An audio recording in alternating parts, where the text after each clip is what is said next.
are back. You're listening to You Would Think, the Philadelphia Flyers podcast. I'm your host, Kyle Collington. Joining me this week, it is the one, the only, it's Mr. Kevin Durso. How are you, buddy? Doing well. How are you? I'm doing all right. You know, we're still kind of in that... You're still reeling, right? Oh, we're still kind of hurting from a big Game 7 loss.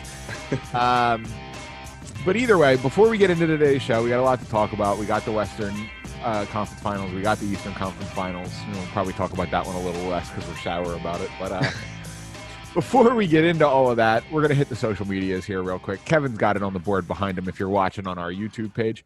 We're at YWT Podcast. We're at on Twitter. Kevin is at Kevin_Durso. We're also found on Sports Talk Philly channels, which is at Sports Talk PHL on Twitter, as well as sportstalkphilly.com, and at Flyerdelphia over there for Flyers coverage too. So we're just going to get into today. There's really not a ton going on, right? Mm-hmm. We had some Chuck Fletcher comments this week. Yep. We had an award to a Flyer. A Flyer hasn't won a major league award in quite a while, so that's probably our biggest story today, and I guess we'll start there. Yeah, it's the first time that, depending on what you want to define as a major award, because they the Jennings Award is split between both goalies who have the lowest goals against. Yeah, if it's not the Vezina, it's not a major goalie award. And the Flyers had that in 2002, 2003. It was Roman Cechmanek and Robert Ashe. Yeah, I know. Yeah, who said the Flyers didn't have goaltending? Yeah. And who said the Flyers had goaltending problems? If you want to go back and throw in when Bill Barber won the Jack Adams in the 2001 season, then sure, go ahead. But this is the first time an individual player. No, I think major player award. I think we're talking Hart, Calder, Norris, Vezina. Yeah. That's probably it. Conn Smythe. Right. And it's the first time an individual Flyer has won a major award as a player. And aside from, like we said, like you just gave out the list of ones, because Ian LaPerriere, I think those are probably considered the major ones. Ian LaPerriere won the Masterton, but that's great. It is a great award. It's not a league award. Well, but it's not a major award. It's not an achievement. Like, it's not as much of a numerical achievement award as much as it is a statistical award, a emotional achievement. You know, hey, there's a heartfelt moment because this guy came back and did something, persevered, made it back, and everybody all credit him. Like, let's put it this way, there was discussion about that one too. I guess that I'll touch on because Oscar Lindblom was nominated and Bobby Ryan won the award. I have no problems with Bobby Ryan winning it. And here's the thing. No, but here's the thing. I don't have any problem with anybody finalists. Winning it, honestly. Exactly. There's 3 finalists. Yep. There's 31 nominees. Does it really matter which one wins? All 31 people could win it. Can't criticize that one at all, ever, because everyone has it. Exactly. There is no criticism. Quite frankly, it's the dumbest conversation that happens because of the fact that everybody who's nominated, whether they become a finalist or not, is deserving of the award. So take the discussion elsewhere because they're all deserving. But then you get into the heart of those awards, and the Flyers hadn't had one since Eric Lindros won the Hart in 95. Wow. That's how long it's been since an individual Flyer, based on numbers, has won a major award like this. For the Selke, it hasn't happened since 1987. It hasn't happened since Dave Poulin won it. If the Flyers had won in 2010, Danny Briere would have gotten the Conn Smythe, and that would have changed that. But well, sure. And I mean, they haven't had a Conn Smythe winner since 1987 either. Right. Which wasn't even a win, but, you know. Yeah, either way, we didn't actually say it here. Sean Couturier won the Selke Award. Much deserved. The major award we're talking about. Yeah, much deserved. Yeah, absolutely. He's kind of gotten himself in the conversation. Honestly, he's been in the vague conversation, the fringe conversation for almost his whole career. It really picked up once he started putting up 70 points a year because that's how the award works. It's the last 2 years. For sure. He got that. He got nominated a couple years ago, right? He ended up finishing. Yeah, second. 2 years ago he was a finalist and finished second to Andrzej Kopitar. He ended up finishing second to Andrzej Kopitar. Last year, yeah, he did have a chance that year.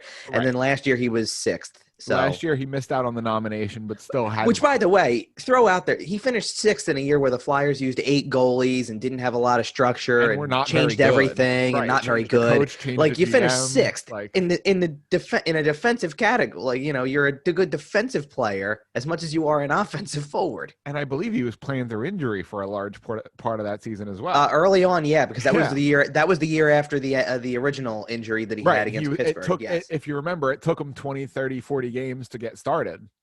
Also, is that a chocolate milk I spy? Mm-hmm. Oof. Sorry, It's we're morning. recording It's on morning. we're recording on Sunday morning, and Kevin just picks up a chocolate milk and takes a nice deep sip. If you're watching on our YouTube I forgot. channel. To be honest, no, because to be honest with you, I grabbed water first and then realized, oh wait a minute, I have this. What am I doing? Yeah, if chocolate milk's sitting there, you drink the chocolate milk.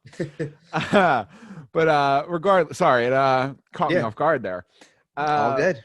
Either Normally, way, it's Sean Couturier wins the straightforward. Selke. Yeah. First major individual award for a Flyer in a very long time, like you said, Eric Lindros with the Hart. And really, the first time that he gets more exposure to the national side of things. When you're in the discussion, yes, you're part of that.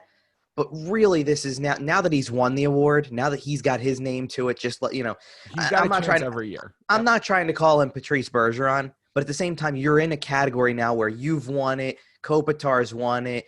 He mentioned a lot of other names besides those two. Like he mentioned, obviously Ryan O'Reilly was a nominee. Mark Stone should be there. He mentioned, but he mentioned guys in the past too. He mentioned like Jonathan Taves, Jordan Staal. Like these are guys who he tried to mold his game for, and they were the guys who were getting nominated and winning the award like that 10 years ago. You got to think he grew up watching Bergeron. Like let's a little real. bit, sure. And I mean, Bergeron's the class of that award. I mean, they might as well rename the award the Patrice Bergeron Award. Yes, for how good he has been. If they ever decide you don't get nominated 9 years in a row for Selke, nothing. Patrice Bergeron deserves it as much as anybody. I think he's won it 11 times or something absurd. Like he is, or 6 times and nominated 11 or something crazy. He's won it 4, and he's been nominated for the last 9 years. Yeah, that's what absolutely it is. And it's 9 years straight. Like he almost wins but he almost gets nominated every year without fail on reputation alone. That you assume he's that good on both sides. And look. But has anybody ever questioned it? Has anybody ever said, no, he doesn't deserve to be here? Nobody questions it because, for one, he plays that role well. Right, he's there. But two, for how many of those years has he played on, if not the best team in the regular season when voting happens, one of the best? Like, he's been on a team that's good every single year. And he may very well be on the best line in hockey. Right. He may very well have the best wingers in hockey. He may have the easiest job of any center in the league in terms of wings. I'm gonna do a friend of mine a favor because I've heard this before. I'm not gonna say the nickname because he thought he even said it's getting beaten. Yeah, it's been beaten to death. It's so much, bad, dude. It's such a terrible line. Right, and they say it every single time. Definitely, Jack Edwards that came up with that. So I'm not gonna say what the nickname of that line is. It definitely Jack Edwards that came up with that, right? Oh, probably. Like I don't know. It absolutely has to be. If it is, then it gives them. Then even Boston fans don't like him for that reason, possibly because that one might be a little over the top. That's all right. But either way, he might have the easiest job of any center in the league. Can you think of any center in the league playing with 2 better wingers? No. Right. Like you think about single wingers, Kucherov and Ovechkin and blah, blah, blah. I will still take the combination of Marchand and Pasternak over that guy. You might have mentioned the combination that might be the next closest then, and they're getting past that point of this line is in their prime. Bergeron's the oldest member of the line. Nick Backstrom is probably the next guy who has the easiest time because Ovechkin's on one side and what is it? It's either Tom Wilson or TJ Oshie on the other. But Wilson's not. When it's Oshie, I think that's when I'm thinking of it. If TJ Oshie's on the other side, and maybe Jacob Vrana gets some time there too. Maybe Vrana might move up in time. Maybe. I mean, and I'd love to see. Well, once they have a head coach, I'd love to see what they decide to do with that grouping. By the way, I'm not sure if you've heard, but there are whispers of Mike Babcock to there are whispers of Mike Babcock. I have heard, and I would like to say that I talked about that on this show. As one of the other names we mentioned, I thought I heard had whispers too. I think Gerard Gallant was getting some whispers too. Yeah, I believe they have interviewed twice. Oh well, that's more than I've heard about it. Then, and I'm not that I'm trying to keep my finger on the pulse. You haven't listened to the latest Dangle podcast, then. Not that I'm trying to keep my finger on the pulse of the Washington Capitals coaching search. It's really, you know what? I think it matters. It does matter, but I'm not keeping my finger on the pulse of it because for a change, I'm not sitting here wondering who the Flyers' next head coach is going to be. It is kind of nice. And who the GM's going to be. Hey, Kevin, quite frankly, what crazy changes. Who's the Flyers' next coach? You have no idea. No, Alain Vigneault is still going to be the coach for a while. Who's the Flyers' next goalie? Don't need to talk about it. He's already here. Although I do want to comment on something about this, though. I do have one more before we go into your thing. But we do know who the goalie is. You're right. Right. Who's your next captain? Okay, see, that one's trickier. Yeah. That one's Because way trickier. I don't think Claude's going anywhere in the next, very, very minimum until his contract's up. Which means you're still waiting on another 2 years. Right. You know, and at least. And I'd be surprised if they didn't re-sign him at that point. I would like Claude Giroux to be a Flyer for life. Sure. But who wears the you're C going to take after a long him? Well, That and you're could going to be take in a 2 years. That could be in 5 years. Right. You're going to take a long look in the mirror when you have to make that next contract, because once the 8.5 or whatever, 8.25 million is up for the next 2 years, we got to look at where we're at. Well, no, you're going to have to pull that back, probably cut it in half, and see if he really wants to. Like, that's the test. That it becomes the test. Do you really want to be a Flyer for life? Yep. Because if you do, then you'll take less to play the rest of your career there. And think about that. You go back and forth between Ottawa, where you're from, and Philadelphia, where you spend 6 to 8 months out of the year, guaranteed. And your family's from here. I'm pretty sure. No, I don't. Actually, no, that's not true. I was about to say his son was born here. That's not true. No. His son was born in Ottawa over the summer. Yeah. But no, I didn't know if they had already moved back, possibly because it was late August, and I gotcha.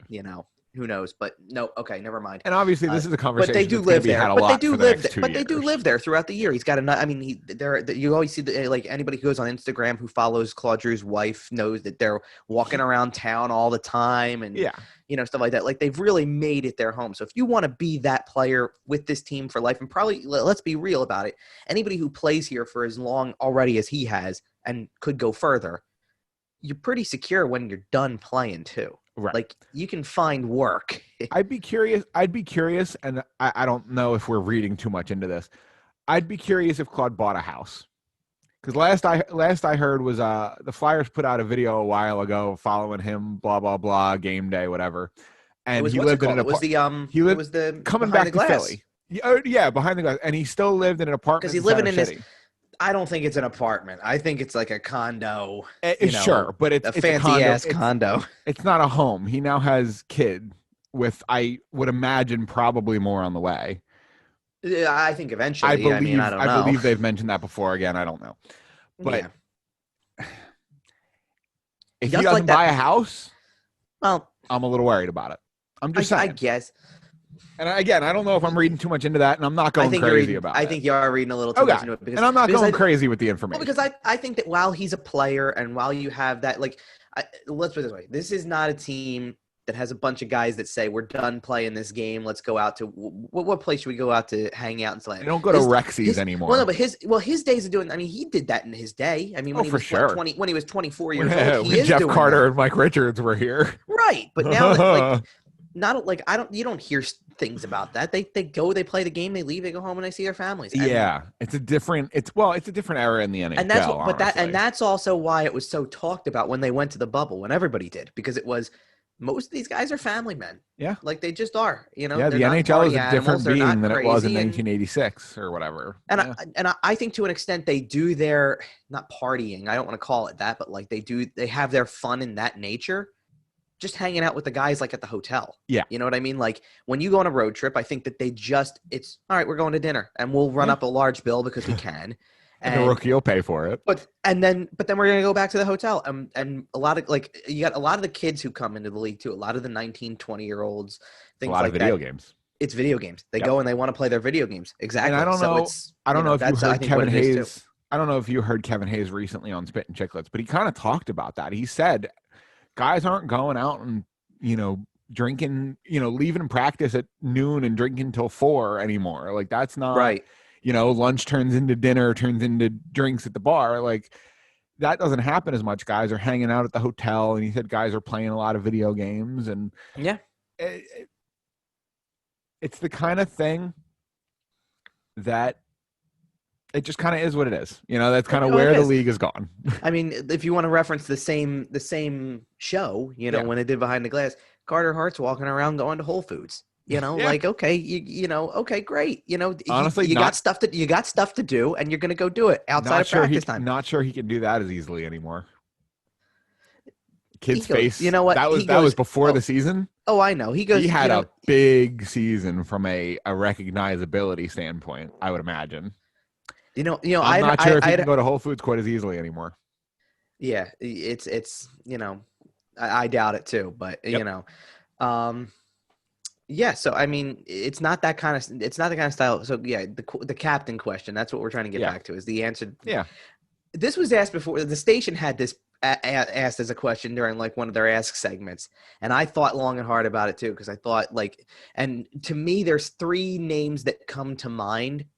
One's further down the line than others, perhaps. Like there's two guys who I think you can sit there and say, if you had to make the change tomorrow, there's one who's clear and there's one who's on his way to being that guy, and then there's one who further down the line I think could. Let me hit the two easy ones. Okay, go ahead. Two easy ones because I know you're gonna get them. Sean Couturier and Ivan Provorov. Exactly. Okay. Third one further down the line. Let me take a guess Possibly. at that one. Are you thinking about Scott Lawton like that? No. Okay. Forward or defenseman here? It's a forward. It's a forward. Okay, so you got to be thinking about Joel Farabee. No, actually. Really? Because I'm thinking about him long term like that. No, then I'll tell you who I'm thinking of then, because if you're thinking further down the line than Provorov, I'm not thinking no, because and I think you'll get the point when I give the name. Yeah, go for it. Yeah. Travis Konechny. Yep. And the reason I'm thinking further down the line is because, like, I looked at the playoffs this year and I go, he struggled, and you could see the frustration. And to me, for that kind of role, you're not there yet. Provorov really carries himself like that already. And people respond that way. So, yeah. Oh, Provorov skates around like he already has an A on his jersey. Right. And see, that's why, like, the way I phrased it was, if I had to do this tomorrow, you Sean came to me and said, you can't, exactly. If you came to me tomorrow and said, Claude, you can't be the captain anymore, you need to pick a new one. Yep. The answer is Sean Couturier. Yep. But then, like, I'm sitting here trying to say that Provorov might be, like, if you had to make that decision again, or not again, but if that decision was moved from tomorrow to 6 months to a year from now, then Provorov's got an argument. Correct me if I'm wrong. Sean Couturier and Claude Giroux's contracts are up at the same time. Is that correct? It's close. I'll have to check. I believe they're the same year, maybe 1 year off. If Claude Giroux leaves and you don't have Sean Couturier signed long-term or agreed to sign long-term or something in that nature, you might go Ivan Provorov at that point. Maybe. Rather than do Couturier for a year. They are both up in the same year, so they're both up in 2 years. Okay, right. So if Claude Giroux decides he wants to leave. Funny enough, as I'm looking at it, if I could, if you reverse their two salaries, it would kind of work out. Sean Couturier became the $8 million guy. Yeah, that's why I don't think it's $4 million. That's why I don't think Claude's contract is as much of a problem as people say it is, because Sean Couturier's if they both made $6 million, Sean Couturier would still be on a steal, and Claude Giroux would be fine. And I think it's legitimately possible that Sean Couturier still gets a pass when we talk about the core because he's on that contract. Yeah, I agree. It's a money thing. Half the time it's a money thing. If you're going to get paid $8 million a year, then you better show up and score a ton. That's the way people view it.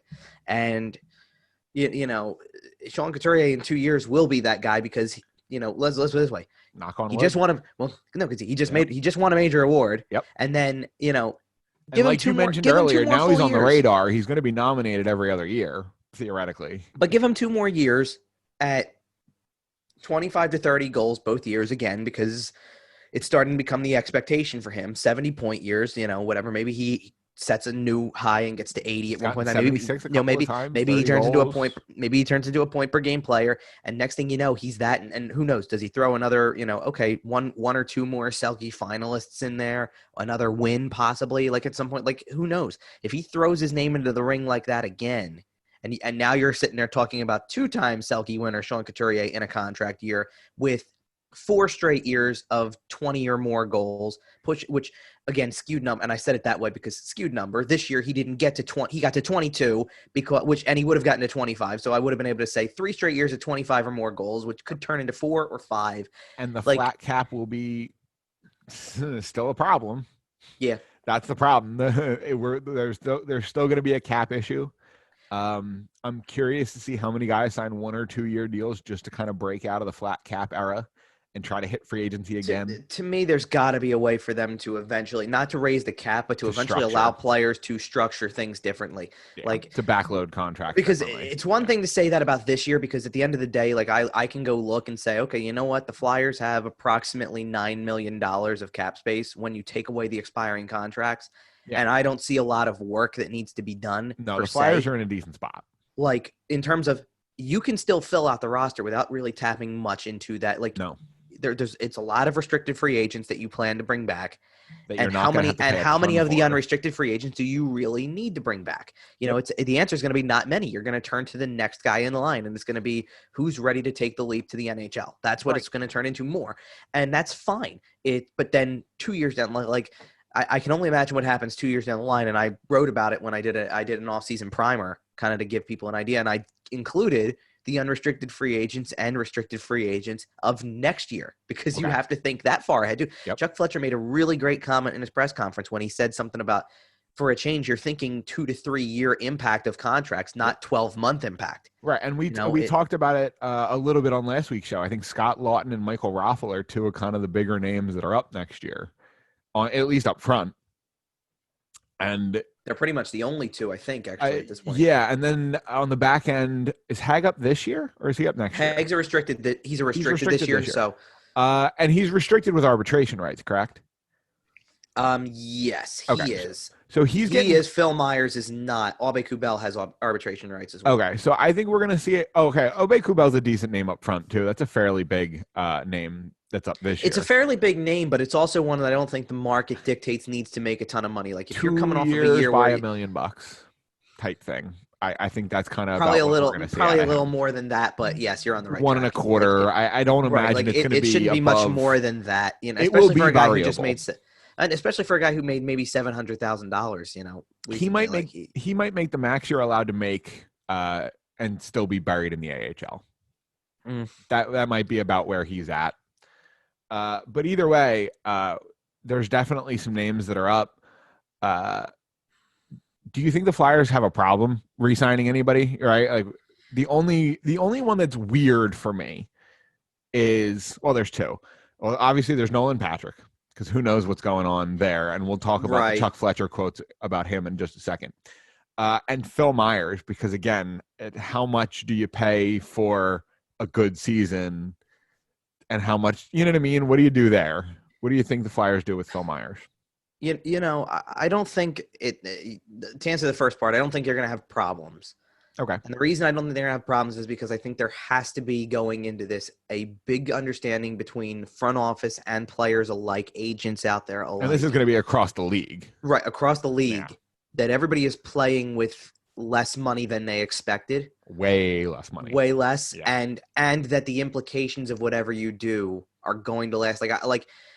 I feel like that was already something that was on the table when the Flyers discussed Oscar Lindblom's contract. Yes. Like, we want to pay you. And I think that's where the Chuck Fletcher comment then came from, where it's, I hope this is the smallest contract you sign, because I'm giving you 3 years, $3 million a year, because that's all I feel like I can give you right now. And I think 3 years, the 3 year number was, I don't think that was an accident, right? We hear the cap's going to be flat for 3 years. But if you take a step back and look at pre-COVID, we were looking at the next 3 or 4 years of salary cap and expecting there's a new American TV deal kicking in. There's other rights going on. There was real talk of the cap hitting $100 million within the next 4 or 5 years. Continuing to progressively go up. Yeah. Like this year, I think it was supposed to be able to possibly go to 84. 84, there was a chance it was going to 88 on the high end, but I think 84 was where it was more. Usually they stick to the floor, not the ceiling. Yeah, for sure. So 84 is what I had kept hearing, and it was supposed to basically give you $2.5 to $3 million more. Right, but I'm even talking about the long-term future, right? Sure. The American TV rights deal kicks in. That cap was expected to go up significantly, right? The Seattle money comes in and gets a big boost to the cap in terms of revenue sharing. So teams were kind of signing these longer term 5, 6, 7 year deals going, oh, by the end of this deal, the cap's going to be $100 million. $7 million is tiny. And now instead we put a pipe on it. We put a restriction on it. And the next 4 years, probably the cap's not going to go above 83. Right. So now in terms, $7 million is a lot higher of a percentage at 83 than it is of 100. Sure. Now, good news, bad news out of that. So can you imagine? Good news is the Flyers aren't super buried by it. That's good news. Not super buried. And also look at the names they have to re-sign. Like, if you look at the list of free agents, this is why I said, so good news, bad news. Good news maybe being like, or good news out of this situation, or how it could have been helped the Flyers is, if you had bigger name players that you knew you had to sign, and you were in a year where you had to kind of sit there and say, look, it's going to be a lot of bridge deals. It's going to be a lot of taking less money to start with because we just don't know where the cap is. Ask players to take a cut. Right. And okay, so this is my point. There's just less money going around. It's a good year to ask players to take a cut, and there's not exactly a lot of players the Flyers have that you can ask to take a cut. Like, you're probably just going to pay them out the way you would have because there's just not much there's not a guy who jumps out at you like that. There are no huge deals to be signed. Now imagine you're not Tampa re-signing Braden Point. Okay, so bad news. Right. Imagine this is last year, and you had Ivan Provorov and Travis Konechny hanging over your head, needing new contracts. Oh no, it's not. But I'm saying it's a good news, bad news thing because it's a good news. You already locked them up. You're not even worried about this. But what would have happened if that was the situation? Would it have gone the positive side and they would have taken less to start with, or would it have gone the other way and it would have been, well, here comes this really long conflict of contracts. Right. And I still want more money. I don't care that the cap is frozen. Yep. And flat. Just there's a lot of ways that goes ugly. Sure, and that's why I'm saying if Ivan Provorov and Travis Konechny are sitting there last summer, and Chuck Fletcher is saying, "Oh, we don't have this money. The cap's going to be flat the next 3 years. Blah blah blah. The most we can do is 4x4 for each of you." Right. You're in trouble, and that gets you one of two things. Either they say, "No, listen, we're worth more than that. Bye, we're gone." Or they say, okay, but you're paying me at the end of it. And we saw PK Subban do that in Montreal, right? He signed that nice team-friendly deal. Right. After a hefty negotiation, he ended up holding out in that 2012 shortened season. And he said, okay, I'm going to sign this team-friendly deal. But at the end of it, you're paying me. And then at the end of that bridge deal, Montreal said, okay, what do you want? And PK said, you're paying me. Yeah, I told you it was going to be $9 million 3 years ago. It's $9 million, please. Yeah, he held his hand out and waited. And I don't think that this is going to be a problem for those. First of all, let's just wait. Well, no, we don't have to worry about it because the Flyers. We didn't have that problem. Exactly. What I want to say, and be happy that those guys are signed for the next 5 years beyond this one. This was only year one of 6-year deals for both. I'm supremely happy with both those contracts. And you're gonna like them as they go on because let's put it this way: Ivan Provorov might win a Norris by the end of it. I agree. That's not impossible. There's a chance he's nominated twice. Well, and Travis Konechny gave you exactly what you expect in terms of here he was in the regular same number. Well, yes, and and actually, I'm saying something that's not completely true there either because the fact that he gave you the 24 goals he gave you the previous 2 years in a regular season that was cut short. He was on his way to 30. No, he definitely stepped it up in the regular season. And he became and on the first year of a contract where he's making $5.5 million a year for the next 6 years, he played up to it for sure. Well, he gave you more than you might have expected and turned into the guy that you now turned like there. Let's just say, as disappointing as his playoffs were, he gave you a reason to want to see more from him in the playoffs because now you turned around and you went, not only did you get paid, but you showed it. You actually came out in the regular season and showed it. You didn't look like you missed a beat. And by the way, looping all the way back to that alternate captain question, or that captain question where you mentioned Travis Konechny's name. Mm-hmm. Until he shows me something in the playoffs, he's only wearing an A. Well, and that's fair. But see, here's the reason he's on my radar. Okay. He was a captain at I don't mind. And I don't mind putting him on the radar. Yeah, he was a captain at the junior level, so he's got it in him to lead a team. It's just you would think. And I just want to see – I'm like you. I want to see it in the playoffs. Like, if he had as good of a playoff as Ivan Provorov had, then I'm thinking that conversation is much closer. That's why I think Provorov that's why I'm saying, like, another 6 months of this, another year of this for Provorov, and now you're 24 years old or 23 years old. But, you're going into that, pushing 25. You're hitting that prime of your career. I think that now – and not only that, but, I mean, in another year or two at most – what are the odds that, and I don't want to say he's the oldest member of the blue line, but he's close to being the oldest member of the blue line. He's getting there, and the most veteran because he's the Robert captain Haig of the core, Robert Haig is older in age, but he does not have the playing experience, I don't think. Like, he doesn't have the minute experience by far. Sure, exactly. Nobody chews up minutes like Ivan Provorov. And maybe that's me hinting that I don't know that, like, obviously that's a hint to Justin Braun probably not coming back. Matt No, I Niskanen would probably say only probably having a year left. Shane And I Goss is love Matt probably Niskanen not coming being here back in for another 2 year, years. for the record. Oh yeah, and I'm not, and I do want to say I'm not opposed to Niskanen being here beyond that. If Me he neither. shows If he's me willing to something take again and take the and less, if he's willing to take the pay money less. that a 30 whatever year old needs to be taking, Well, at by that is- point it'll be 35. So that's what I'm saying. At that point, you're signing 1-year deals and not for very much money. You're starting to get that Zdeno Chara deal. I'd have to see what free agency looked like next year and course. even the year after that, because we that actually transitions this nicely. We heard from Chuck Fletcher Mhm. that he doesn't expect the Flyers to be big players in free agency for the next couple of years. Right? We heard that that's as what he one of his said. clips, and he said a lot of the Flyers acquisitions would probably be via being aggressive in the trade market. He said he would. Right? Is that I don't even think he said he was going to get that aggressive in the trade market. or active in the trade market? He said they'll actively work the phones, which is a kind way of saying we'll look, but we're not overly interested. Like, he wants to do this internally, and to an extent, internal is fine because Chuck Fletcher has kind of a sweet job. He's living in the house that Ron Hextall built. He is kind of living in the house. Oh man, he just said he doesn't want to sign free agents or make trades because he wants to sit on all the prospects that Ron Hextall drafted. Right, and man, he's living a good life right now.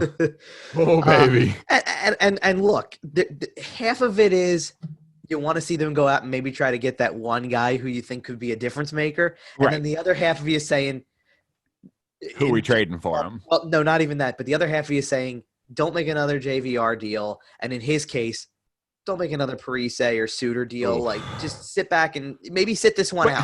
If you don't have it. How many people thought that the Kevin Hayes deal looked like Parise and Suter deals? Well, when true. They signed it. True. The day they signed it, I heard people calling for Chuck Fletcher to be fired. Well, all right. I definitely don't want you to sign a JVR deal because you don't sign a guy for $7 million a year for 5 years who's already in his 30s. You know, that's I think different. He's going to end up as a member of the Kraken. At least the Suter and Parise deals were while they were still in the prime of their careers, and he locked them up for the rest of their careers. And those contracts have what, 6 years left on them? Well, you can't even make contracts like that anymore. I think they still have 6 years left on them. Right, because you're not allowed to make 13-year deals anymore. And Parise and Suter are already old. Yeah, they are. Parise keeps coming up as a trade candidate all the damn time. How do you move? Yeah, how do you move that contract? Like, I don't understand how you move one of the worst deals in NHL history. And that's not really his fault. He ended up having some injury. Whatever. Anyway. So to the point of that, so the free agency player or working the trades or whatever, he wants to work on. It sounds to me like what Chuck Fletcher wants to do is he wants to work on the internal contracts that are expiring first, and then look at where they fill the gaps with other guys who are already locked up, and that's fine. And that makes a lot of sense. I saw an interesting question the other day that was posed on. I guess it was on the podcast that they have on NBC Sports Philly, which was, let's say that instead of looking at the list of unrestricted free agents and going, okay, you might try to do this, you might try to do this, whatever. Right. You might look at this guy. You can only sign one player who's an unrestricted free agent. Who do you sign? And there was a lot of mixed answers, and I think it's the easiest question in the world. I don't know why people thought it was a tough question. I think it's easy. Okay. Who's that? It's Brian Elliott. Yeah. Because I don't think, and I know why the unrestricted free agency market. Well, and I know why people are hesitant with that because I get it. You have a lot of shades of bad stuff with Brian Elliott from years past, before AV, before whole different animal, which is a whole different animal. Yep. And I get it. He's 35, going on 36, and he's aging. He's also no longer starting 50 games a year. And I don't want him to. He's never, theoretically, he's never going to do it again. I need a guy who can go in for 30 games now and be fine. Yep. I need him to play. I need him to play once a week on the second half of a back-to-back against Minnesota. And I need a guy and I also need a guy who doesn't care about that. You know what I mean? Like, Elliott is that guy. Well, because let's put it this way. You could have done this with Cam Talbot, but Cam Talbot cared. Cam Talbot said, I want more starts. Yep. You're not getting more starts. Okay, I'll go somewhere else and find a place where I can get more starts. Brian Elliott likes it here.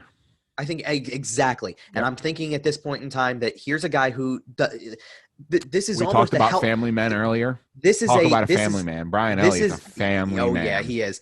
This is a help me help you contract situation. Oh yeah. This is a Let Give me me a help million you bucks. with your. Give me a But let million me. bucks to teach this kid. I don't think it's going to be $1 million, but this is I don't care if. 750, whatever. Oh no! I think it's going to be more than that. Oh, okay. Like I think he's going to make a little more than that. I don't think he's just going to cut from 2 to 1. 1.5. But think about it this way. This is the way I thought about it too. They have about $9 million of cap space, like $8.9 million. Yep. And that's with everybody freed up, and that's with all of the free agents you have. Yeah. In my opinion, you have $9 million to sign 5 guys. That's the way I see it, roughly. And nobody who's commanding 4, 5, 6 by themselves. And if you have to add a 6th or can add a 6th, then great. This is what I mean when I say that. You have about $9 million, $8.9 million to sign Phil Myers, to sign Robert Haig, to sign Nick Aube-Kubel, to figure out what the contract for Nolan Patrick's going to be, and to bring Brian Elliott back. And if bringing Brian Elliott back, think about this for a minute. Brian Elliott, the near $9 million in cap space includes the money that all those free agents were making from last year. Right. So give him the same $2 million. And what if he wants a raise slightly because he's been in the league a long time and he feels like he's doing you a favor? Okay. What if he wants $2.7 million? And the $700,000 that you need to come up with was Derek Grant's contract from last year. You know what I mean? Right. There's a way to fill that gap and say, here he comes back. He makes more money than he did the year before. And all it cost you was $500,000. A guy you rented anyway. Let's say it's the exact amount that Derek Grant made, or the half of what Nate Thompson made. Then, all right, fine. I give you that. And I still have the rest of it to work on the other 4 guys. I only cut into, I still have over $6 to $7 million to work with to sign the other 4 guys who are all young, who are early in their careers, who could all easily get $1 to $2 million. Yep. Who are all looking at 2-year bridge deals to try to get out of this. And no one's getting more than no one's getting more than a 1 or 2 year deal. Yep. Because everyone's trying to get out of this flat cap nonsense. The players and the team, everyone's trying to get out of this unscathed with no stupid contract. And let's put it this way: everybody wants to, because this is where the comment turns people off. The Fletcher comment. Everybody wants to see them go and get the guy who, when we talked a little bit about it, like we said, the Barzell guy who comes out and just commands the shift from start to finish. You feel like you're scoring on it because he's there, and everybody wants that guy. And it's not obviously it's not easy to find. Of course. And he admitted that. There's only a couple of those guys in the league. And he even said that everybody would love to add a scorer. It's just not that easy to do. And if it was that easy, then everybody would go do it. That's basically what he said. He didn't say, not in those exact terms, but it was everybody wants one. We just, of course I'd like to have one, but I also don't want to give up a ton to get it either.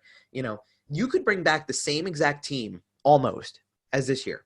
Yeah. Close to. Honestly, yeah. And construct the lines and construct the lines in a way that takes the spotlight off of the same guys that everybody keeps getting frustrated about. Think about it for a minute.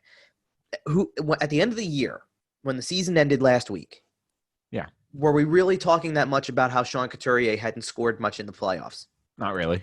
We were talking a little bit about Travis Konechny, and I get that, but was he the first guy that kept coming out of everybody's mouth? Absolutely not. It was Claude Giroux, Jake Voracek, JVR. Yep. Where were you? Where were you when we needed it the most, right? That's what's talked about. That's the story. And my argument and I started with this last week too, is if Claude Giroux didn't play in the first line and was bumped back because of his age and his experience and where he is in his career, because now you're on the back 9. Yep.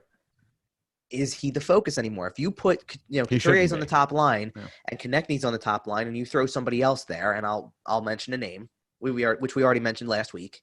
You know what it is. Yeah. But I'll mention it for our listeners. Let's bump him down, bump Voracek down, and start to realize that if they are not playing, first of all, if they're not playing the primary, something I didn't mention last week is if they're not playing the first line minutes, they're probably getting better matchups. Probably, yeah. If Claude Giroux's playing against the third line or on the third line against another team, what are the odds that he's, everybody's throwing their first line out. Legs are a little fresher, but everybody's to take down the third line. Sure. Well, sure, because everybody's throwing their first line out against Couturier and Konechny. Because they have to. Because they have to. Because when you put that other guy on the left wing, you have to. Sure, exactly. So picture this lineup, and there's not going to be a single name that everybody hasn't heard already from this year. Yep. Okay? Couturier on the top line, wingers are Oscar Lindblom and Travis Konechny. That line feels like a line that's going to end up with a name. feels like Legion of Doom. It feels like LCB. It feels like Crazy Eights. It feels like a line that's going to end up with a name. Let's get working on it. So that's the first line. Second line, Kevin Hayes, Joel Farabee, and Jake Voracek. Sounds pretty good. Because Jake Voracek, I think, still, that play. Let me say this about Drew and Voracek for a minute. No matter how many years they have left, and I know that Voracek's got more years on his contract than Drew does, and Drew's probably going to sign beyond this, and you hope take a pay cut to stay in Philly for life and all that stuff like that. Do you not know what to expect from both of those guys in a regular season anymore? Pretty much.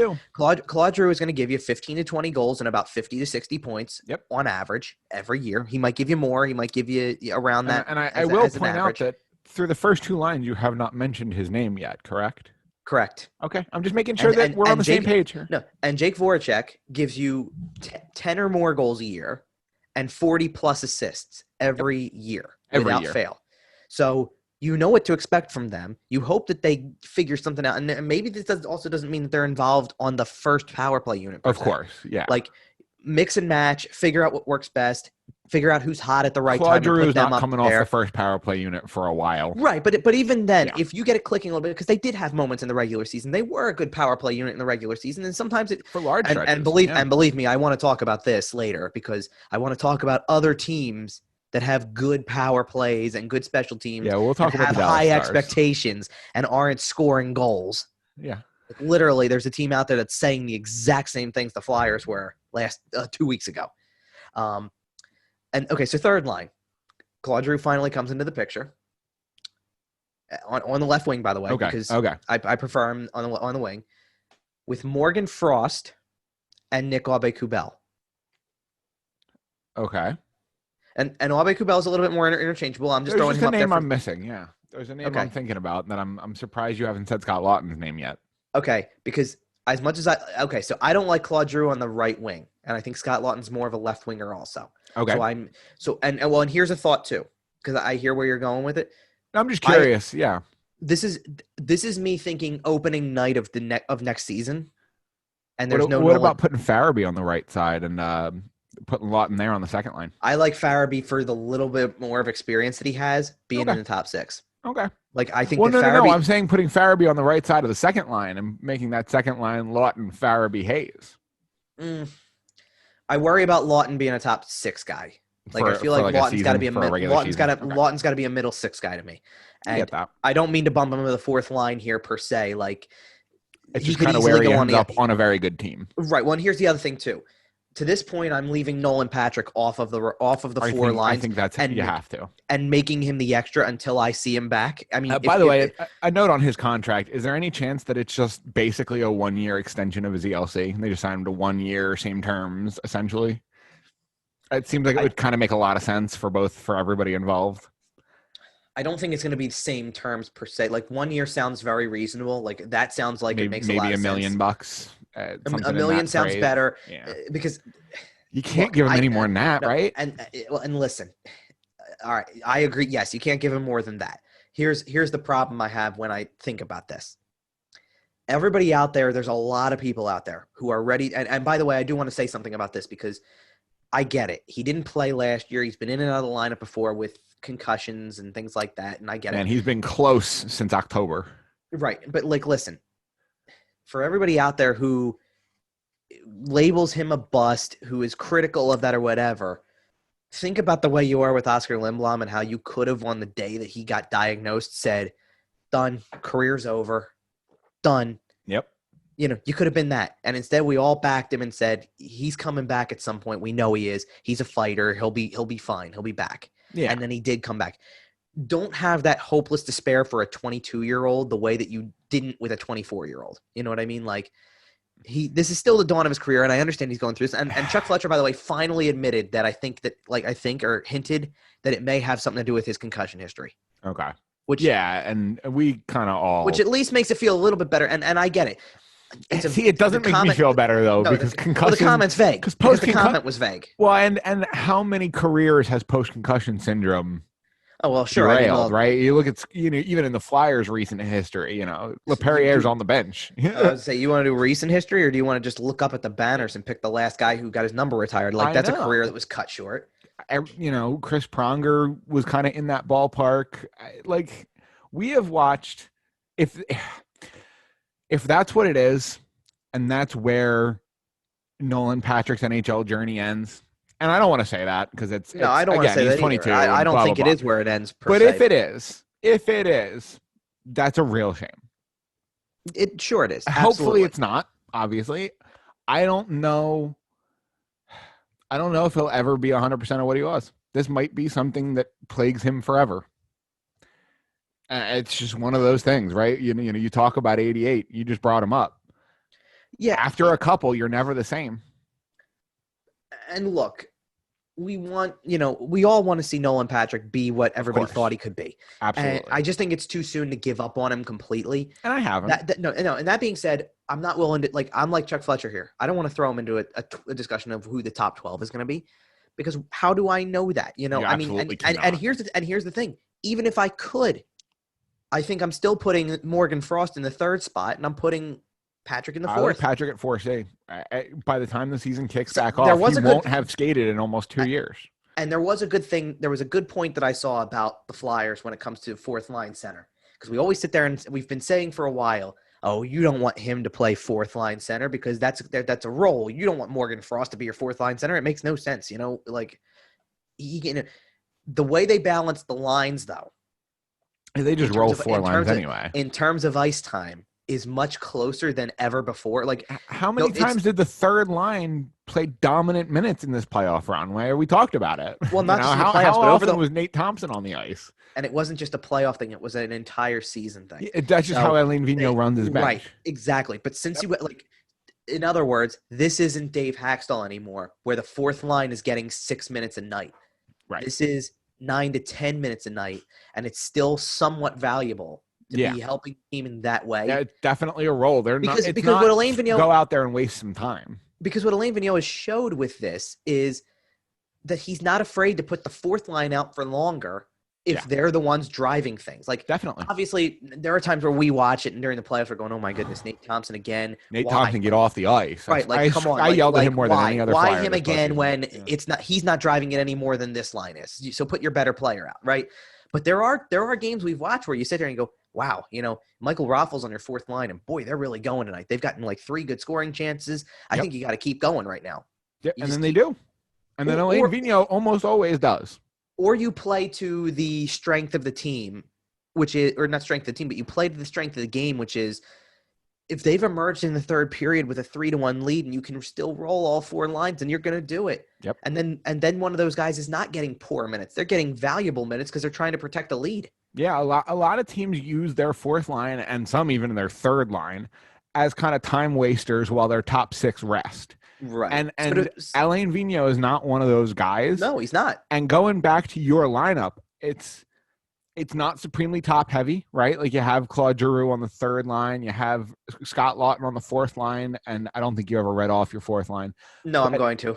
But either way, you have a balanced approach, and that's kind of what you need when you're running Alain Vigneault's system. You can't do what Boston does and put your best 3 scorers on one line, your next 2 on your second line, and then your bottom 6 just rots. You're going to get killed if you run 4 lines out like that. Boston was better with it when they still had Noel Acciari and could run out Acciari with Corrali.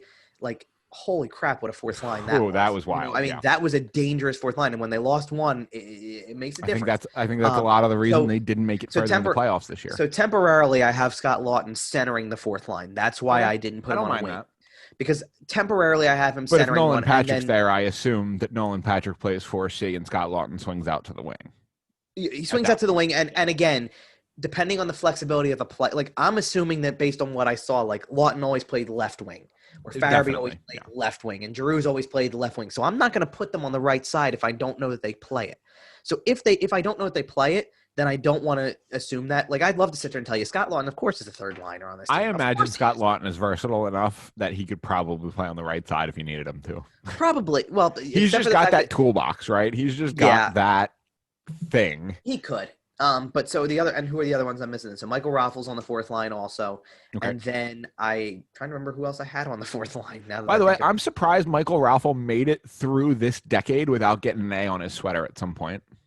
Oh, Raffles playing fourth line right wing, and the other guy I had on the line was JVR. Okay.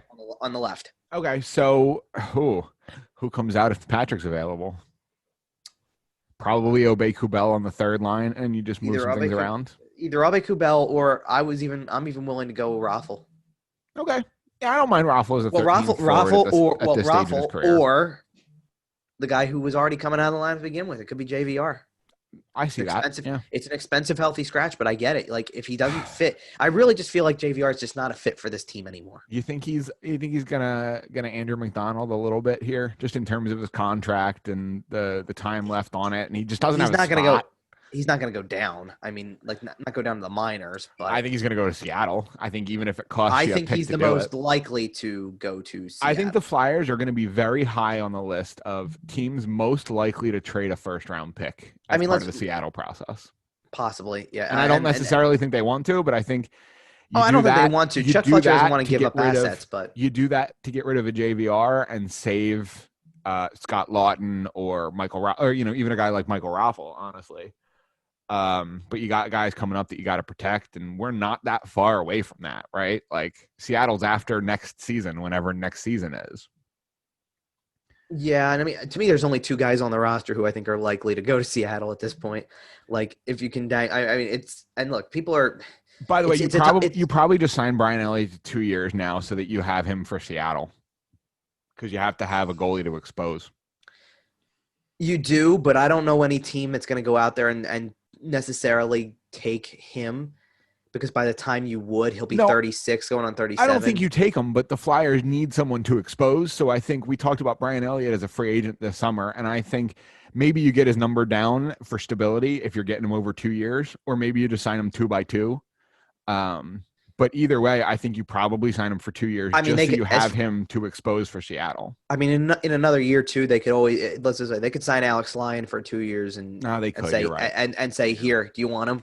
I forgot Alex Lyon was Alex Lyon might not be eligible. I'm not really sure how those work. I think you have to expose somebody with NHL experience. But it might be, yeah. I'm not sure about that. Either way, I don't think Seattle would end up taking him. But we did want to talk about the other series. Yes, we do. Right, because we heard about the Chuck Fletcher comments, and we talked about Couturier for the Selke, and that's kind of all our Flyers news. So the bubbles have condensed. There is now one bubble. The NHL has moved all their operations in terms of on ice to Edmonton for the remainder of the playoffs, where we have the Dallas Stars and the Vegas Golden Knights in the Western Conference Finals, and obviously the Tampa Bay Lightning and New York Islanders in the Eastern Conference Finals.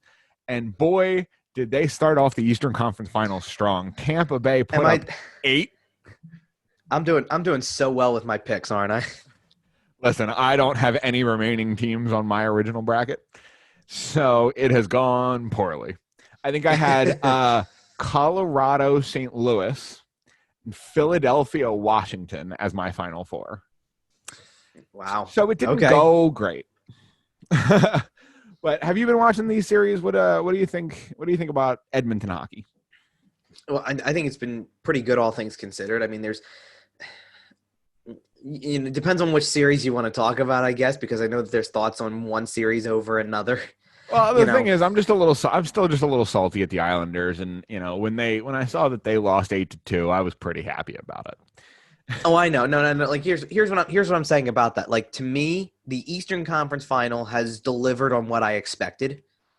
The West, not saying the West hasn't delivered on what I expected, but the West, I think, finally gave us 2 really good games in 3 and 4, and 1 and 2. And 1 and 2 were some of the most boring games I think I've watched in a long time in a conference final. Yeah.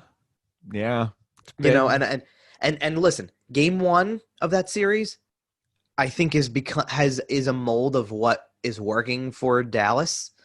Like, I give them credit for playing that style and really handing Vegas something I don't think they'd ever seen before. And at time of recording on Sunday morning, Dallas is currently up 3-1 in that series. Yeah. Yeah, and I had Vegas in 6. So, I lose. Well, listen, you might still get Vegas. You never know. I will say, if there is, especially after last round, where there were 3 teams that had 3-1 leads that ended up playing in a game 7, if there is a team that I think can actually not just come back from down 3-1 but finish the job, it's Vegas at this spot. Yep. Now, that being said, I think Vegas is being handed something. I mean, Vegas. Do you want to talk about the wildest first 3 years in franchise history if that happens? Cup final. If that were to happen. Cup final, 5-minute major against San Jose. That lost you the first round. 3-1 down. To make a cup final. Wow. That would be incredible, especially if they do the thing at that point. Yeah. Like, especially if they go on to beat Tampa, because let's face it, it's going to be Tampa. I feel like this Western Conference final takes a look at what happened to the Flyers in the second round and totally debunks like the fact that that's what loses team series in a way, it helps that cause and it hurts that cause at the same time, because Dallas has 6 goals in 12 periods and 31 seconds and has a 3-1 series lead. At the same time, Vegas has 6 goals in 12 periods and 31 seconds 3-1. And is down 3-1. Yep. And the reason I point it out is because I'm saying that there is a way, like, teams can go out and do exactly what the Flyers had to do against Montreal to win that series and play 1-0, 2-1 games and win. Obviously, like, Dallas is doing it right there in front of us. And Dallas is not only doing it in that sense, but tell me you didn't expect Vegas to score on that 5-on-3 in the third period last night. I absolutely did. Like, that was the spot. I'm waiting for somebody to cash in. Yep. And it's everybody. And I think Anton Hudobin is gonna get paid. Oh, he's gonna get majorly paid. In a year where, like, and I was texting you guys this in the group. In a year where you can't get paid, he's gonna get paid. Somebody's gonna give Anton Hudobin too much money. I even said there's two that are getting huge money. It's Anton Hudobin and Jacob Markstrom. Yep, they're going to absolutely get. I don't necessarily think Markstrom does, because I think Vancouver is going to sweetheart him into signing a decent little deal. They might, but I agree that if he hit the market, he would get 8. He would probably get $8 million. I think he's also going to possibly try to hit the market and then realize it's not all it's cracked up to be this year, and then realize nobody wants to give a 30-year-old goalie with one good season 10% of their cap. If you thought you were going to get 8, and Vancouver's there with 4 and willing to do that for like 2 years, just until, because Demko's probably going to be the guy in the next 2 years. And I think that might be the team. Or at least Seattle he's going to be the guy for some. It could be, yeah. And that's what I'm talking about. There's enough teams that have controversies. Seattle's going to get their goalie from at least one of them. There's enough teams that have that kind of difficulty and that controversy that it's going to make it really, or not. How nice is it that the Flyers aren't one of them? For the first time ever, the Flyers know who their goalie is, and it's cool. They do know who their goalie is, but I also think, like, in other words, I also think they're not dangling a second guy. Like, that's what I mean by controversy too. Is like, no, I know there's not a second guy who you go, well, he could be it too. Like, and he's that good. Like, right. Brian Elliott, when he came in, gave them a shot to win just about every single time he played, for sure. Yeah. And at that point in time, can be considered a guy who someone else would look at as a starter. But when I think of league average goaltending, people talk about the mythical league average goaltending. When I think of that, I think of Brian Elliott. And that's not a bad thing. That is solid. Yeah. Right? And that's kind of what Brian Elliott has kind of always been. And we talked about him earlier, kind of staying in that role. I honestly thought Anton Hudobin was that guy until the last 2 or 3 years. And he's going to come out and get paid. Markstrom's probably going to get paid if he hits the market. Do you know what other team is? Do you know what other team could have trouble goaltending wise when it comes to the expansion draft? Okay. The Rangers.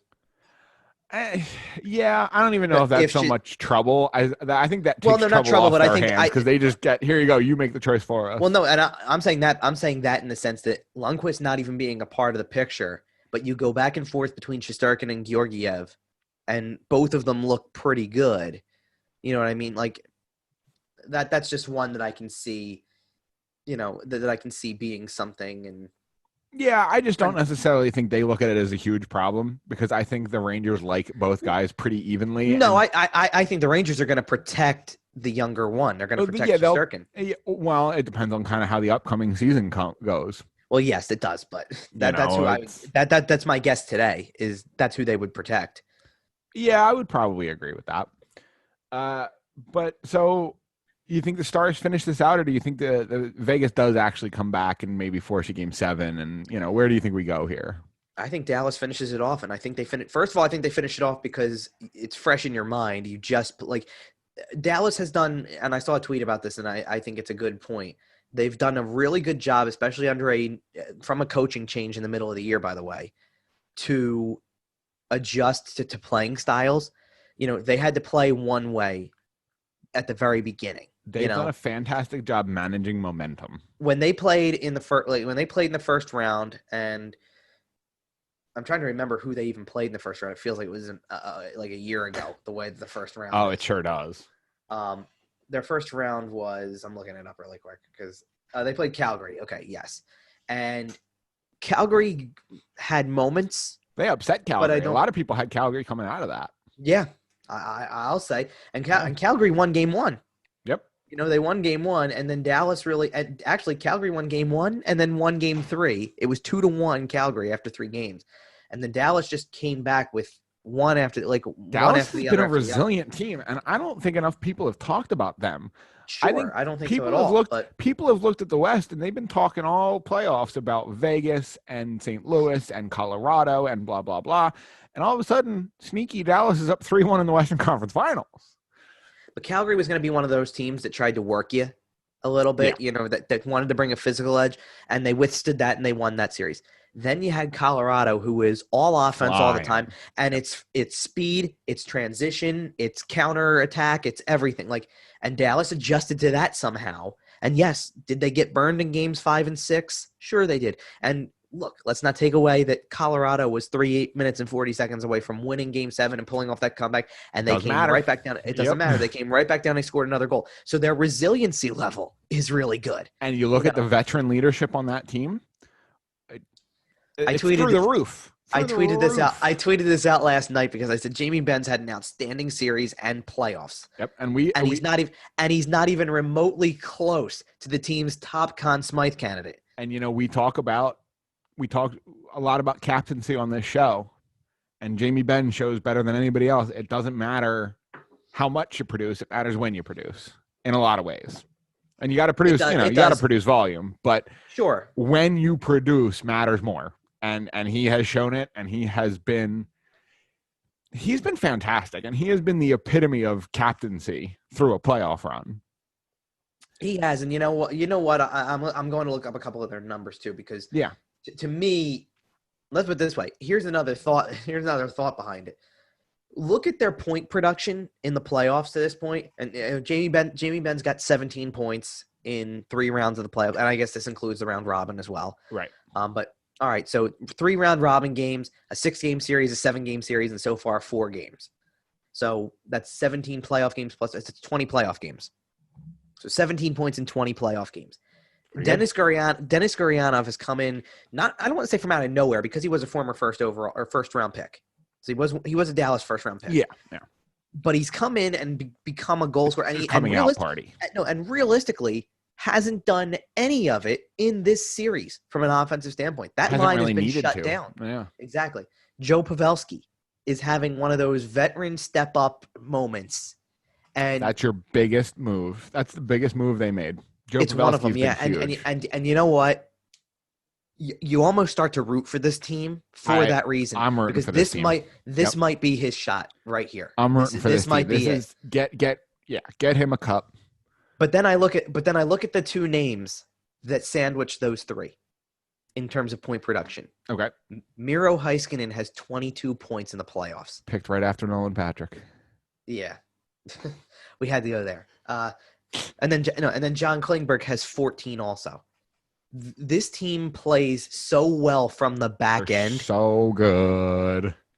that you actually like. There are a lot of times in this series, and this is why the number is what it is. It's why it's 6 goals in 4 games, and somehow averaging a goal and a half per game, they're winning 3-1 in a series. Yep. It's because of the fact that there are nights where I've watched these games, and I don't feel like Tyler Seguin is close to scoring a goal in that game, or Radulov is close, or Ben. Sometimes Ben's been a little bit more. Okay, but then go to the next line. I don't feel like Guryanov looks like he's going to score, or Rupe Hintz, or, go down the list. Corey Perry goes out there and looks like he's out there just to boss people around and bully people. Corey Perry, hello. No, I know. Okay, and others. Radek Faksa, like another guy who had some production in the regular season, doesn't look like he's close to scoring a goal in the series sometimes, because they literally go out there and they go, let's get 2. Yep. Let's get 2 goals, and then just put up the wall. Yeah. Vegas doesn't get anywhere near Anton Hudobin. They just don't. Nope. This is a complete perimeter game from Vegas, and it's why they've struggled on the power play. It's why when they have scored, I mean, I'd have to go back and look at all the box scores really quick, but I know like Vegas's goal last night was on a power play. So that's 1 out of 6, and I believe there's more than that. It's crazy because kind of coming into this series, Vegas had the reputation as kind of a big, heavy, physical team, and Dallas just pushing them around. Like Dallas looks like they're going to give whoever comes out of the East a hard fight. Sure, This cup final, and God forbid Vegas comes back, obviously they'll give. Like, this cup final, no matter what, is going to be fantastic. I don't think there's going to be a bad... There was a really funny thing about, because they said something about, I think, which game was? I guess it was game 3 of Dallas-Vegas. Okay. Competed with the first night of the NFL. Okay. So the ratings were way down from like a year ago at the time. Obviously, things are skewed because, of course, everything's weird. Well, no, but like, the Western Conference Final of the Stanley Cup playoffs is happening on the night that they open the NFL season. Right. Like, that doesn't make any sense in a normal world, obviously. No. But nonetheless, I wanted to sit there and also go, you do realize that there's not really anybody on these teams collectively that make you go, got to turn on the TV to watch them. No, not really.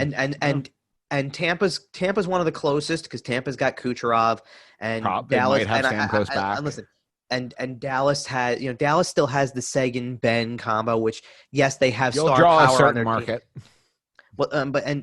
You'll draw a market. You'll basically, draw a certain market, a certain demographic. Right, but like nonetheless, like that's their star power. Vegas has a good amount, but like again, Vegas doesn't really have, like, to me, I'm sorry, Jonathan Marchessault is not a household name in the league. About the closest thing you've got, I would Marc-Andre Fleury is probably Fleury the is one, but star. one of the other, like again, what maybe the other ones are, Mark Stone's starting to form that reputation, and Pacioretty kind of has it from Montreal. Okay, that's about it. And then what about the Islanders? I mean, Barzal's trying to carve himself out into that guy, but the Islanders are really, again, a team of grinders. So if you've got a bunch of, like, the demographic, New York Dallas will not be a high profile series. Bingo. And see, here's the thing. I know people sit there. It's the watch my sport argument.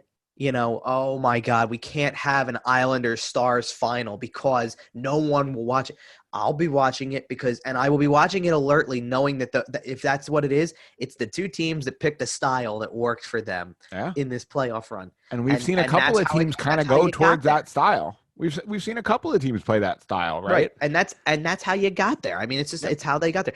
Now, the phrase "defense wins championships" exists for a reason. Yeah. Now, I want to shift gears because we touched on the game 1 of the Eastern Conference Finals, and once we release this episode, obviously, full disclosure, game 4 will be over. We don't know what happens in game 4. We don't know the results. It's the classic. We're doing what we did with the Flyers Islanders series, where we're taking guesses. Yeah. Although we were right about game 4 in that case. We did know the Flyers were going to get shellacked. Did they really get shellacked though? Listen, they lost. That's all that matters. No, I'm saying, did they really get shellacked, or is this, because let's put it this way. First of all, the Flyers, by the way, I do want to hint to something with the Islanders, because I thought about this the other day. And I thought about this in light of because I know the idea of what I said about the lineup, bringing back mostly the same group of forwards. Basically, the only new guy I actually injected in there was Morgan Frost Everybody else and was he's there. not even before. really new. Right. He's not even really that new. And defensively, I took Justin Braun out and tentatively threw Shane Gostisbehere somewhere in there, assuming he's still there.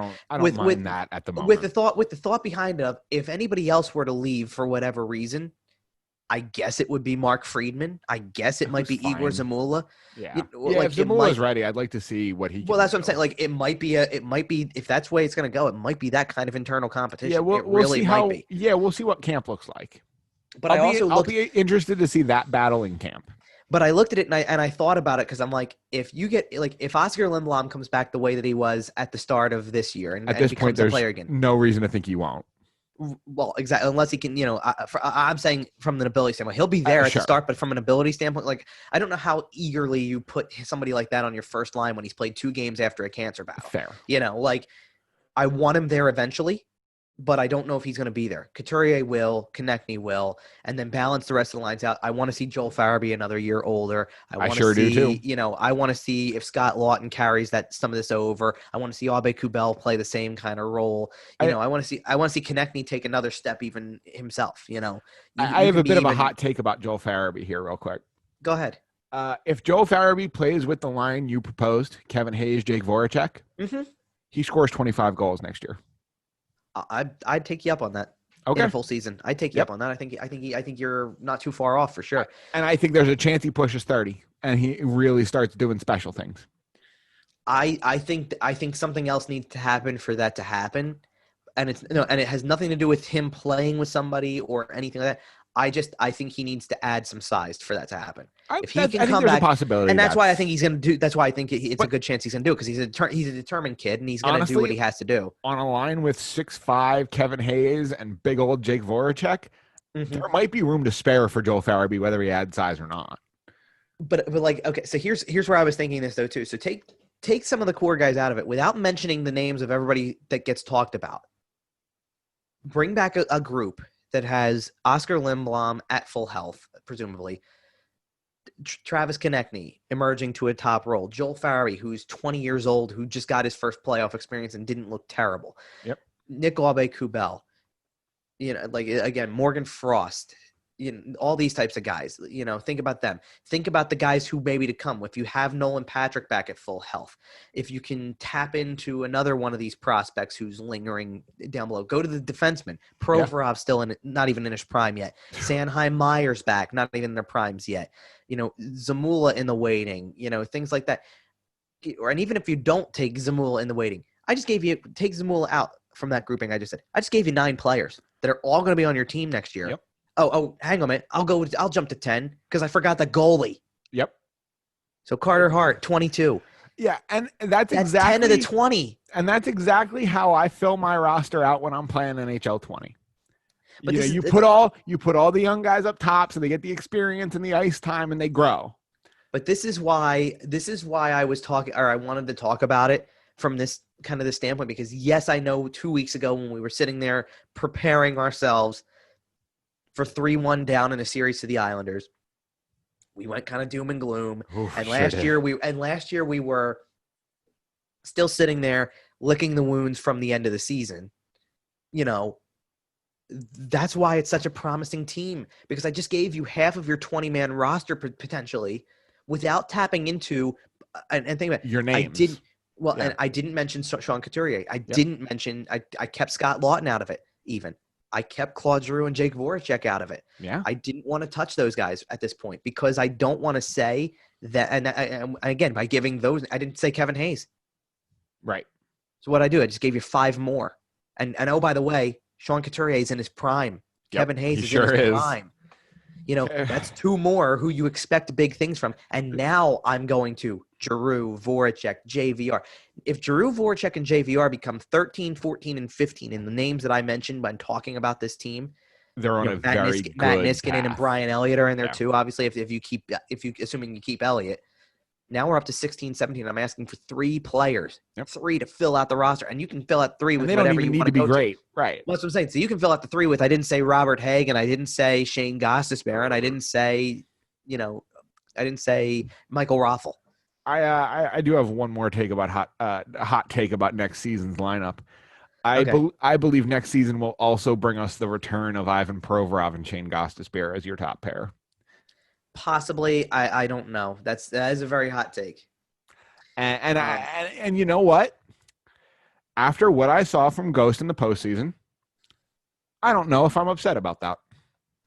I don't know either. I don't know whether or I not don't you think want to he give was him one more. fantastic. I don't know if you want to give him one more shot and see if it works. But you're I definitely think close to that point. at worst, it's an audition for Seattle or for It could be. trade bait.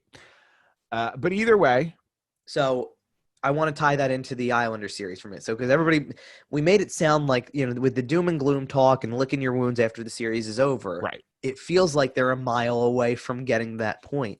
And I just mentioned all these other guys who are going to be back, no question about it, because they're all young. They're all locked up on young contracts. And you expect more from them. You expect better from them. And in the entire series, in the entire Islander series, this is how close the Flyers were to potentially winning the series. Game 7 was the only game after 2 periods where it felt like they had no shot. I agree. They were down 3-0, and you went, it's Every over. other game, they're a Good bounce run. away from being close. But yeah. Game 1, you're down 1-0 going to the third period. Game 2, you have a 3-1 lead. Game 3, here's the real big one with this. Game 3 should have been 1-1. It was 2-1 because you coughed it up in the last minute, final 10 seconds of the period. Gave up the backbreaker. And that was the backbreaker. But it should have been a tie game. 1 goal could win it. Game 4, it was a tie game. It could have been 2-1 the other way where you're leading. Yep. Game 5 was another one where it was 2-1 after 2. They scored early in the third. And game 6, the one again, and here's another one. Here's the swing. Should have been 3-3, was 4-3 Islanders. Yep. But I just gave you in those 6 games, I just gave you a 3-goal swing. Like essentially, the Flyers get 1 goal at the end of the second period in game 4, and if they don't allow that one at the end of the second in game 3 or that one at the end of the second in game 6, do those games even go to overtime? Right. You know what I mean? Like, game 2, you just win it clean. Right. And also all of that type of stuff. And that's and I think a lot of that is why so much criticism has befallen the top 6. Because what we currently see as the top 6. Right. Because when you're tied after 2, you expect your leadership core to come out and play well in the third period. And we got no goals from Travis Konechny and, no goals from Claude Giroux for a while there. And you know what I mean? So I think that's where a lot of the leadership criticism came from, is because you're in these tight situations deep in the game and your guys aren't clutching up. Your leadership core isn't coming through. And I do appreciate Chuck Fletcher saying that the thing that was most disappointing was the lack of defensive detail that they had throughout the regular season. Like, to me, that is the big difference, because that helps start your breakouts. It helps get you going in with a head of steam. Definitely. It allows you to be better offensively. And you could have won the series without being the best offensive team. You didn't have to outscore them tremendously to do that. You just needed to prevent, cut down on a couple mistakes that ended up in the back of the net, and you probably find a way, bad turnovers, things that lead to transition plays. You probably find a way to win way more often. They were a very opportunistic team. And I hated game 1 of the Eastern Conference Finals to an extent. Look, I hear you. The Islanders get shelled, and it's something that you look at and you go, okay, the wounds still hurt, so you were like, that feels good. Yeah, but at the same time, I'm so glad that it hasn't colored the rest of the series to this point, because I'm glad it's an anomaly, because of the fact that, because if they were getting embarrassed, the Flyers loss feels worse because you lost exactly. To this team. Like, to me, this is what I tried to say after the game when we were on here last week, was this team is going to give Tampa fits, and they have, and Tampa really probably shouldn't have somehow found a way to win game 2. Probably shouldn't have. I really thought the Islanders were poised to win in overtime. Definitely. And they made 3 big mistakes on that last shift that cost them the game. And then game 3 to me was everything that we saw from that Islander series against the Flyers. To me, it was everything. And yes, Tampa put together a little bit of a comeback, and it doesn't mean it's and believe me, I don't think it's impossible. I mean, the Flyers had to claw back in game 6 how many times? You know what I mean? Right. Like somewhere you got to dig deep down and go, boy, they're not letting up. We got to find it. Well, they've played game 3, and obviously we mentioned before that we are recording before game 4. I'm not going to necessarily ask you to predict game 4, but who wins that series? Who goes to the Stanley Cup final out of the East? Because we'll know that by our next show. It's a tough call because we already did the other one. Yeah. Cause I said, I think Dallas. We both think Dallas is going to close that out. Yeah. I just think they're poised after already being in a 3-1 and nearly blowing it the first time. I think they know better. Yeah. Not only do they know better, but there's something different about a series when, Colorado wasn't frustrated scoring wise. It was, we're scoring. We're just giving up an awful lot at the same time. You know what I mean? Like, I think that Vegas is frustrated from a scoring standpoint. And Vegas is saying a lot of the things the Flyers were saying. Oh, it's going to come. Definitely. We're there. We're just not finishing. And Vegas is a number 1 seed. Vegas is a team that everybody picked to go to the final from the very beginning, not just, hey, oh, look, they got the 1 seed. Dallas is a team that a lot of people didn't have making it out of the first round. And if Dallas goes on to the final, then good for them, because after you beat Calgary, to go against number 2 and then number 1 in the West, there's a part of me that wants if Dallas is going to go, that wants Dallas to play Tampa, just so that you can say you beat the 2 on the other side, but realistically one of the top 2 the entire way. Like Colorado and Vegas were getting that talk from the very beginning of the year. For sure. And you beat that. And if you beat them to get to the final, and then you beat Tampa, who everybody, I mean, let's put it this way, after You're Tampa slaying some giants. when Tampa won game 2, the way that they did, especially when it was massively outplayed for a lot of the game and still found a way to win. Right. My timeline blew up on Twitter with it's Tampa's time. Yep. Like, it's just their Tampa's time. The destiny Here team. it is. It's their time. Well, is that what you think happens? I'm sticking by my pick. I mean, I don't know if it's going to be 6 anymore. I don't know if it's going to be 6. And here's the thing: I'll discount the in 6 portion of my pick, in a sense that I really didn't think the Islanders were going to look that bad in game 1 from a travel standpoint. Like, yes, the travel was going to affect them in some way, but people are acting like Tampa made the trip over there the week before, like when they won. Tampa flew over on Saturday before the Flyers and Islanders played in game 7. Tampa made the trip, and when it was over, the Islanders made the trip right afterward. Yep. Like, it wasn't that far out that it happened that way. So to me, that's not an advantage. The only disadvantage is that while Tampa didn't have to play hockey for 6 days. Right. The Islanders played 2 overtime games, one that went double overtime, and had to play in a game 7 where you better have the intensity level. Exhausted. So yes, were they tired? Oh yeah. But is it because they traveled? No. It's because they played a lot of extra hockey. Right.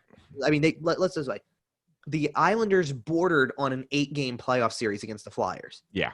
And with all the Lightning extra, and the Lightning had to play a couple of overtime games in there, I think, but nothing. But again, having several days off. They didn't even play. They didn't even play 5 or not 5.5, but like they came close to playing 6 games, maybe. Right, but having several days off is such a huge and having that time to just practice. Things like I do think it's really awesome now that everybody's in the bubble, because like I think they said Pat Maroon was watching the Dallas Vegas game the other night. Like it's great, but not just watching, but watching it from the arena. It's like, I know, great, you should be. Yeah. Go. Like that, if that's what you're gonna do, then do it. But I would love to get both other teams show up, put one team behind the benches, the other team behind the penalty box, and just treat it like a college game, right? Where you have fans from one team on one side, but all the Vegas Golden Knights are wearing Tampa Bay Lightning shirts, and all the Dallas Stars are wearing New York Islander stuff. That would be great. That would be a lot of fun. But yeah, I'm gonna stick to the pick. I'm gonna stick to the Islander pick because I think I'm going Tampa. I think this is why I'm gonna stick to it.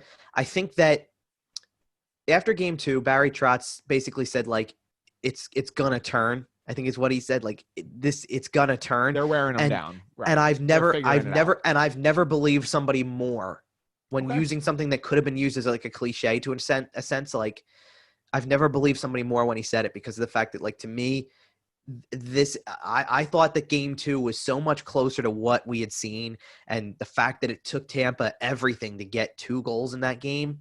I'm like, that's it. Yep. That's how hard you have to work against them, and all the offense. And granted, Tampa's also now got to really figure out what they're going to do, because no Stamkos for the entire series, so they say. I mean, that's what they said, but we don't know if that's the real truth or not. If that series goes 6, I think Stamkos is taping his leg up and going out there.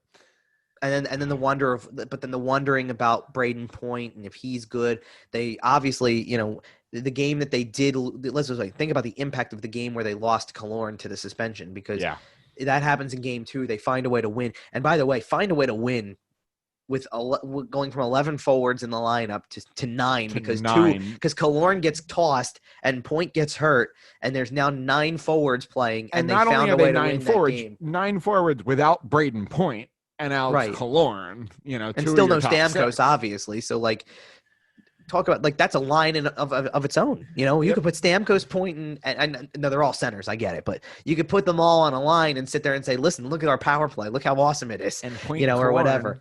And Point and Killorn will be back, or Point and Killorn will be back for Game 5. I think Tampa wins the series as it goes longer, right? They get all those people back. I think Tampa takes this one. I think the Islanders maybe win one more game, but Tampa just has so much more talent, and you're really seeing it. Even though the games are close, even though the Islanders are in them, Tampa just looks like a better team. I'll say this too. I mean, we're doing it before Game 4, right? If this comes out 2-2, and I really think it will. It could, yeah, for sure. I need to. If the Islanders play the same way in Game 5, and either come away with the win, they've played that way for the first 90 games of this season. I think they might continue it. No, I know, but I'm saying, you know what I mean. To hold them off scoring wise, it was more of what I mean. If they're effective, right? Because there are times Tampa's still getting some of those opportunities, the way the Game 2 finished.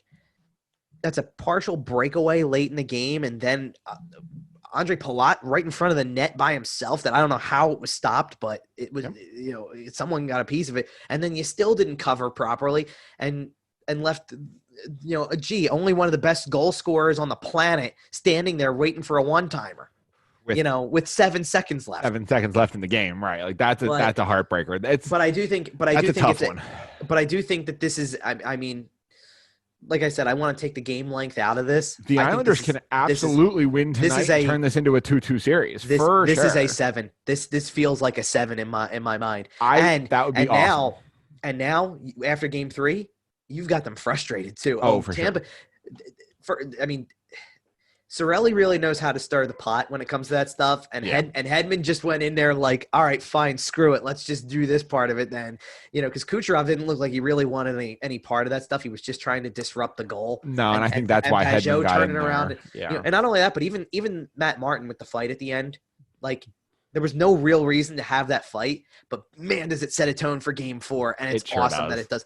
Finally, that's I even said, it took 3 games. And maybe took 2 rounds of the playoffs to find one like this. But finally, you've got that series that feels like they really there's heat. Sergachev came out and said, I can tell you, I don't know if it's a rivalry, but I can tell you we don't like them.